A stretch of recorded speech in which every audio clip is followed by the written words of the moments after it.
Assalamualaikum warahmatullahi wabarakatuh. Perkenalkan, nama saya Aulia Diah Damayanti dengan NIM A1C021009 dari program studi Teknik Pertanian. Di sini saya akan membahas mengenai latihan soal mata kuliah Ekonomi Teknik kelas A.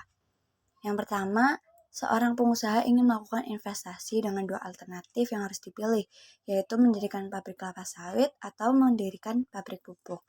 Nah, dapat kita ketahui melalui tabel dari masing-masing alternatif, yaitu pabrik kelapa sawit dan pabrik pupuk, ada investasi tahun ke-0, biaya per tahun, penerimaan per tahun, umur proyek, hingga nilai sisanya. Diketahui juga dari keduanya itu I-nya 15% atau diskon faktornya 15%. Nah, yang ditanyakan itu NPV masing-masing alternatif dan mana alternatif yang dipilih. Ya, langsung masuk ke pembahasan. Kita mencari NPV dari kelapa sawit terlebih dahulu dengan rumus CF1 per 1 plus I pangkat 1 ditambah CF2 hingga CFN. Nah, CFN-nya ini, CF merupakan penerimaan per tahun dan N-nya adalah umur proyek.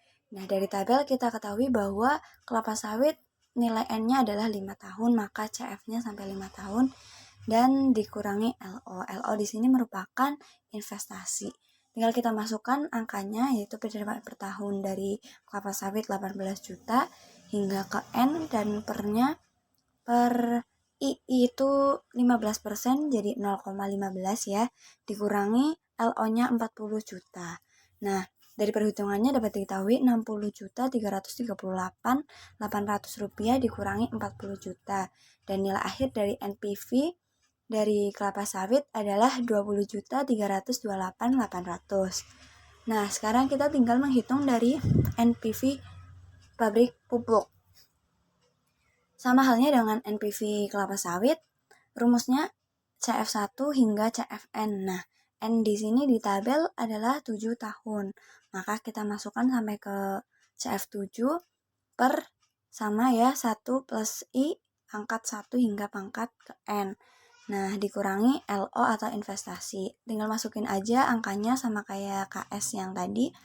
Ya, angka dari penerimaan per tahun pabrik pupuk itu 20 juta ya. Yang dimasukkan dan dihasilkan 83.208.400 rupiah dikurangi LO-nya itu 50 juta. Nah, hasil akhir dari NPV dari pabrik pupuk adalah 33 juta 208,800 ya. 400 maaf. Nah, jadi bisa disimpulkan bahwa NPV pabrik pupuk lebih besar daripada NPV dari pabrik kelapa sawit. Maka alternatif yang dipilih adalah mendirikan pabrik pupuk. Ya, yang harus diperhatikan dari soal yang pertama ini harus mengetahui apa yang akan dimasukkan ke rumus mengenai CF1, I-nya berapa, dan LO-nya berapa, sehingga kita tinggal teliti dalam perhitungan dan hasil akhir yang sesuai dengan apa yang ditanyakan gitu ya. Ya, memasuki soal nomor 2. Sebuah perusahaan X itu ingin berinvestasi dengan diketahui investasinya sebesar 150 juta dengan suku bunganya 15% dan penerimaan per tahunnya 45 juta. Nah, umur proyeknya itu selama 5 tahun atau N-nya ya. Yang ditanyakan di sini adalah kelayakan dari proyek berdasarkan nilai PI. Nilai PI itu indeks profit yang mana menjadi patokan layak tidaknya suatu investasi tersebut pada proyek ya. Langsung kita ke pembahasan PI ya, dengan rumus CF1 per 1 plus I pangkat 1 sampai ke CFN dan pangkat N juga. Ini sama kayak nomor 1 tadi ya. N-nya berarti 5 tahun, berarti kita tinggal masukkan sampai 5. Nah, per LO per 1 plus I pangkat 1. Nah, ini juga sama kayak yang atas, tinggal LO-nya itu berarti investasinya dimasukin sampai ke N, 5 tahun. Nah, tinggal dimasukkan angka-angkanya ke bawah ya. Yang CF itu 45 juta, yang LO-nya itu 150 juta. Nah, dihasilkan perhitungannya yaitu koma-koma, tinggal akhirnya 150,7 per 502,6. Nah, maka PI yang dihasilkan adalah 0,2998 juta ya. Dari indeks profit dari investasi tersebut itu kurang dari 1. Karena 0,2998 itu kurang dari 1, maka investasi tersebut tidak menguntungkan. Ya, profit indeksnya itu tidak menguntungkan sehingga tidak layak untuk dilaksanakan. Dari soal nomor 2 ini kita perlu memperhatikan mengenai rumus PI-nya, memasukkan angka-angkanya, dan teliti lagi dalam perhitungan. Tinggal menghasilkan apa yang ditanyakan gitu ya.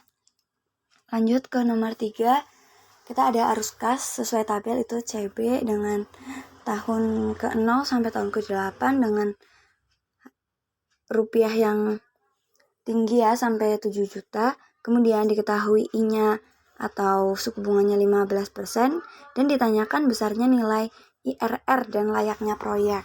Maka kita akan masuk ke pembahasan.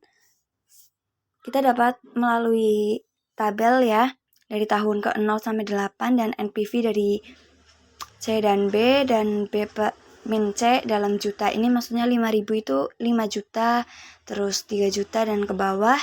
Terus DF, PV, DF, PV, DF, PV dengan masing-masing prosentase 15%, 13%, 35%, dan 40%. Nah, maka dihasilkan interpelasi dari NPV X itu min 263, Y-nya 0 dan 460. I dari Y juga 40%, Y dan 335%. Masuk ke rumus, Y sama dengan Y1 plus X min X1 per X2 plus X1 dikali Y2 min Y1. Kita tinggal memasukkan ke rumus angka-angkanya ya.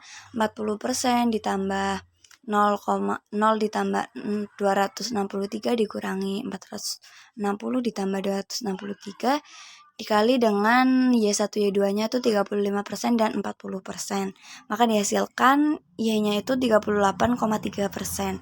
Maka IRR-nya itu 38,3%. Dikarenakan IRR-nya itu lebih besar dari I, ya persentase 38,3% itu lebih besar dari 15% suku bunga yang diketahui.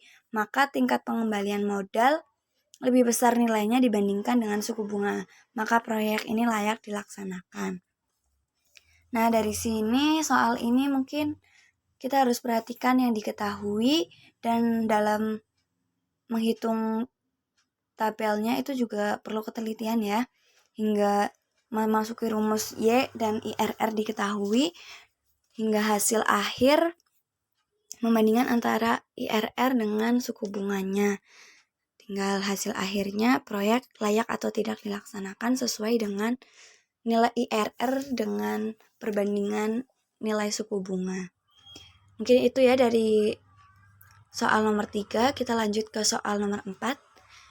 Ada soal mengenai usulan investasi direncanakan sebesar 500 juta dan menghasilkan arus kas bersihnya sebesar 175 juta per tahun dengan unsur umur investasinya selama 7 tahun atau N-nya itu 7 tahun ya. Nah, diketahui itu investasi 500 juta, kas bersihnya 175 juta, dan N-nya 7 tahun. Yang ditanyakan di sini itu kelayakan usulan investasi tersebut dilihat dari jangka waktu pengembalian investasi atau PP. Nah, PP sendiri itu rumusnya investasi dibagi kas masuk bersih per tahun.